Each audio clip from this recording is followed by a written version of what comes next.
A cidade de São Judas do Vale era o tipo de lugar que você vê em filmes antigos. Uma vila pacata, cercada por morros verdes, com uma população que mal passava dos 300 habitantes. Todos se conheciam, todos sorriam uns para os outros na rua, e a vida seguia lentamente sem pressa. Eu havia me mudado para lá em busca de paz, deixando a correria e o caos da cidade grande para trás. Eu queria tranquilidade, um lugar onde pudesse respirar e ouvir meus próprios pensamentos. Não poderia imaginar que aquela pequena cidade escondia segredos tão horríveis que me deixariam marcado para sempre. Logo nos primeiros dias, notei que algo ali não se encaixava. Havia uma quietude estranha nas noites, uma sensação de que a vila inteira ficava suspensa no tempo assim que o sol se punha. Durante o dia, as pessoas eram simpáticas, mas distantes. Suas conversas sempre pareciam pairar na superfície, como se evitassem tocar em assuntos mais profundos.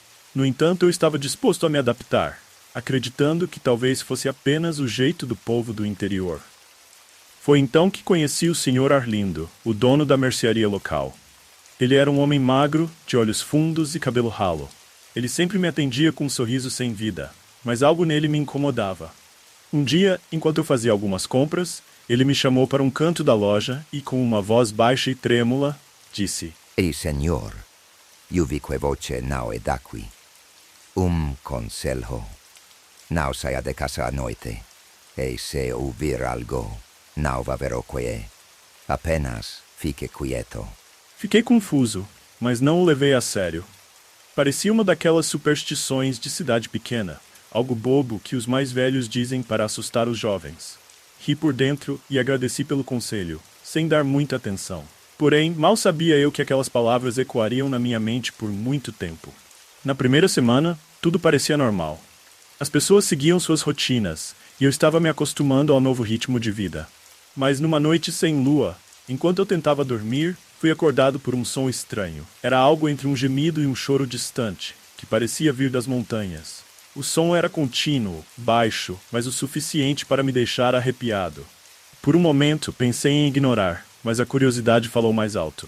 Me vesti rapidamente e fui até a varanda da casa que alugava. A cidade estava mergulhada em um silêncio mortal. As luzes das casas estavam apagadas e não havia um único som além daquele lamento ao longe. Peguei uma lanterna e saí, convencido de que era apenas algum animal ferido ou algo assim. Caminhei em direção ao som, atravessando as ruas desertas até que cheguei à borda da cidade, onde começava a floresta. Foi então que vi algo que me deixou paralisado. No meio de uma clareira havia um grupo de pessoas, todas vestidas com túnicas brancas e segurando velas. Seus rostos estavam cobertos por máscaras grotescas de madeira, esculpidas para parecerem expressões de dor. Eles formavam um círculo em volta de uma fogueira, e no centro havia uma figura amarrada. Eu não conseguia distinguir se era homem ou mulher, mas a pessoa estava claramente em agonia. Gritos abafados escapavam de sua boca, enquanto os membros do círculo entoavam um cântico sinistro. O choque tomou conta de mim, mas antes que eu pudesse me mover, um dos encapuzados ergueu uma faca e, sem hesitar, a cravou no peito da pessoa amarrada. O silêncio foi instantâneo. O cântico parou, os gritos cessaram e o corpo sem vida tombou sobre a fogueira, que imediatamente começou a crepitar mais forte, como se estivesse sendo alimentado por algo sobrenatural.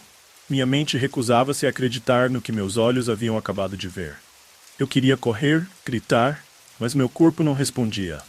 Fiquei ali, imóvel, até que um dos encapuzados se virou em minha direção. Não sei como, mas ele me viu, mesmo estando escondido nas sombras.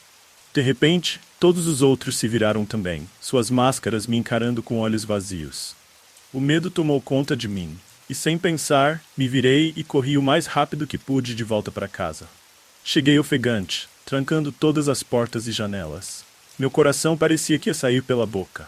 Tentei convencer a mim mesmo de que tinha imaginado tudo aquilo, mas eu sabia que era real.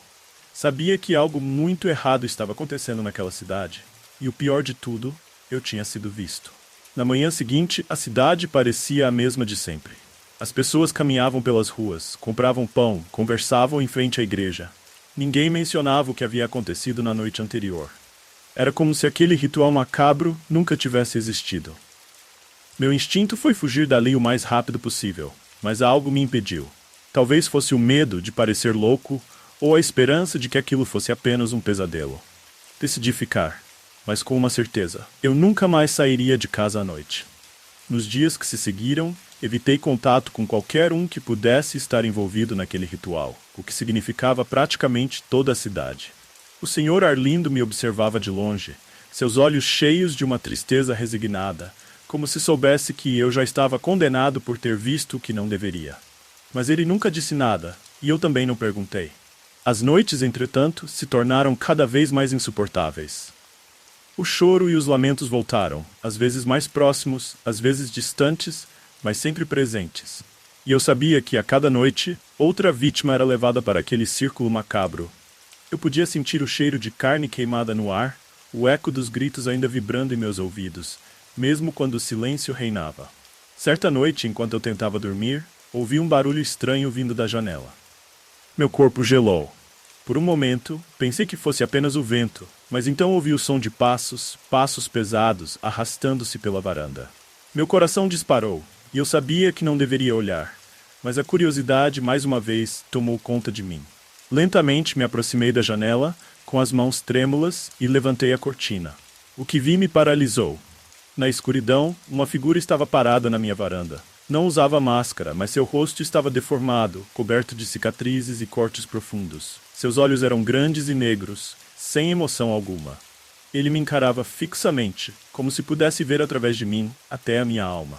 Segurava algo nas mãos, algo que parecia ser uma faca ou um pedaço de osso afiado. Eu não conseguia me mover, não conseguia gritar. O pavor era tão intenso que meus músculos pareciam ter congelado. A figura deu um passo em direção à janela, e eu recuei instintivamente. Ela ficou lá, parada me observando, com seu olhar aterrorizante. Naquele momento, uma onda de pânico tomou conta de mim, e eu corri para o quarto, trancando a porta atrás de mim. Passei o resto da noite acordado, tremendo de medo, rezando para que aquilo fosse apenas fruto da minha imaginação. Mas eu sabia que não era. Na manhã seguinte, decidi que não podia mais ficar ali. Eu precisava sair de São Judas do Vale antes que algo pior acontecesse. Arrumei minhas coisas e, sem avisar ninguém, peguei o primeiro ônibus que me levaria de volta à cidade grande.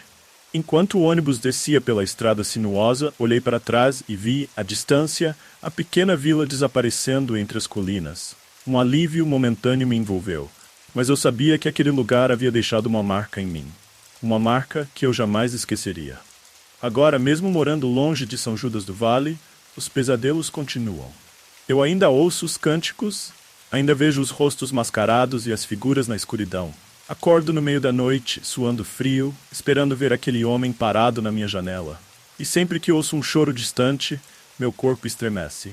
Aquele lugar, aquelas pessoas, elas nunca me deixaram em paz. Fugir de lá foi fácil.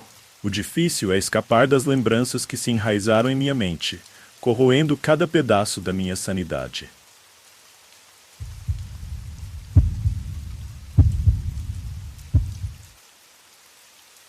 Tudo começou com uma curiosidade inofensiva, ou pelo menos foi o que pensei. Eu tinha acabado de completar 19 anos, e como todo jovem com uma mente inquieta, estava em busca de algo novo, algo que despertasse minha adrenalina. A internet já não me oferecia mais surpresas. Eu navegava por fóruns, sites de notícias e redes sociais, mas nada me tirava da monotonia. Foi então que eu vi falar sobre a Dark Web.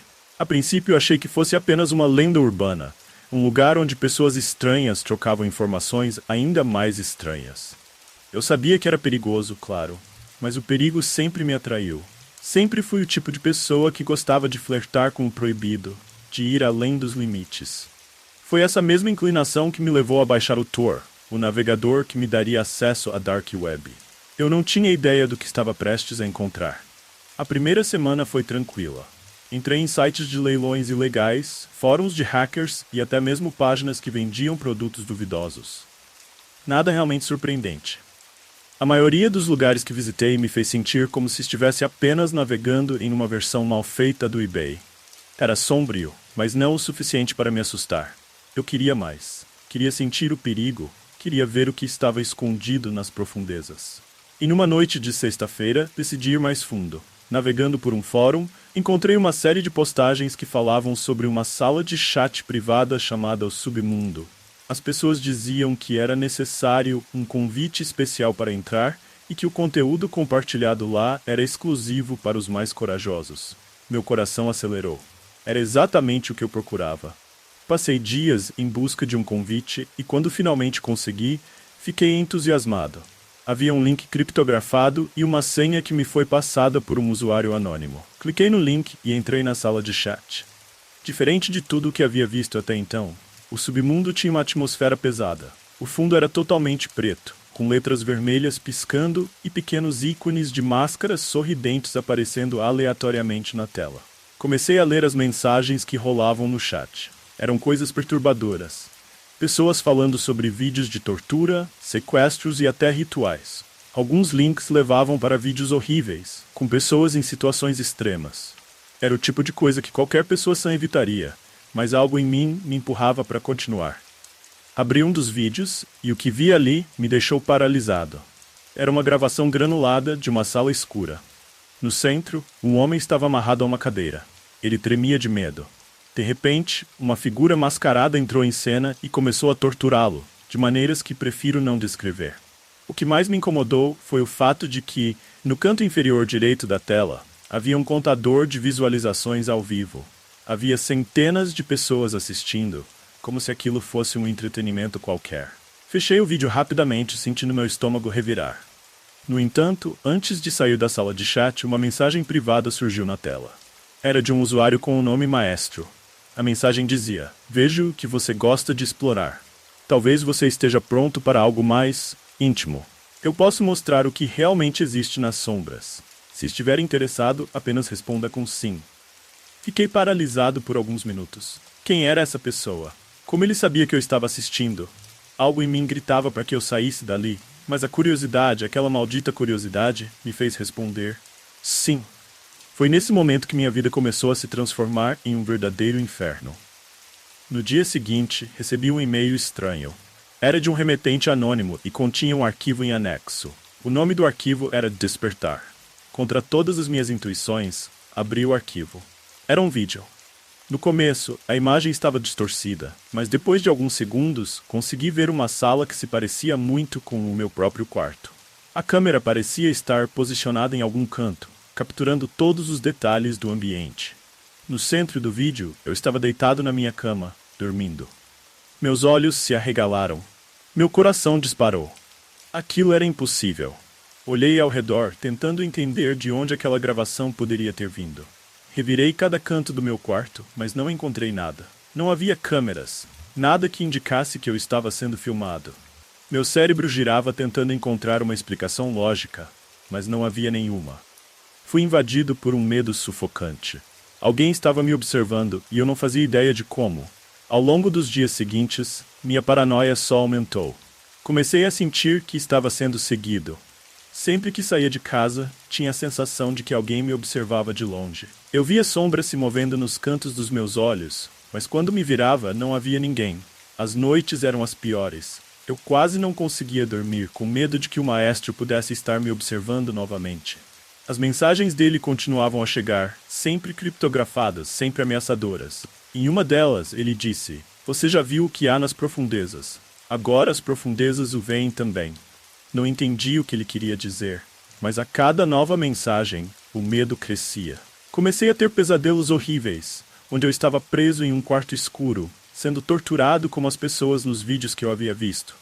Quando acordava, meu corpo doía, como se eu realmente tivesse sido agredido. Certo dia, decidi contar a alguém. Fui até meu amigo mais próximo, Lucas, e compartilhei tudo com ele. Mostrei as mensagens, os vídeos e contei sobre a sensação de estar sendo vigiado.